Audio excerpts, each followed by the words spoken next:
श्रीमद्वाग्भवकूटैकस्वरूपमुखपङ्कजायै नमः। ॐ कण्ठादकटिपर्यन्तमध्यकूटस्वरूपिण्यै नमः। ॐ शक्तिकूटैकतापन्नकट्यतो भागधारिण्यै नमः। ॐ मूलमन्त्रात्मिकायै नमः। ॐ मूलकूटत्रयकलेवरायै नमः। ॐ कुलामृतैकरसिकायै नमः। ॐ कुलसङ्केतपालिन्यै नमः। ॐ कुलाङ्गनायै नमः। ॐ कुलान्तस्थायै नमः। ॐ कौलिन्यै नमः। ॐ कुलयोगिन्यै नमः। ॐ अकुलायै नमः। ॐ सायातस्थायै नमः। ॐ समयाचारतत्परायै नमः। ॐ मूलाधारैकनिलयायै नमः। ॐ ब्रह्मग्रन्थिविभेदिन्यै नमः। ॐ मणिपूरान्तरुदितायै नमः। ॐ विष्णुग्रन्थिविभेदिन्यै नमः। ॐ आज्ञाचक्रान्तरालस्थायै नमः। ॐ रुद्रग्रन्थिविभेदिन्यै नमः। ॐ सहस्राराम्बुजारूढायै नमः।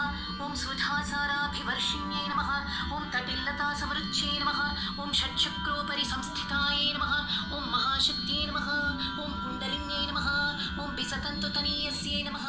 ॐ भवान्यै नमः। ॐ भावना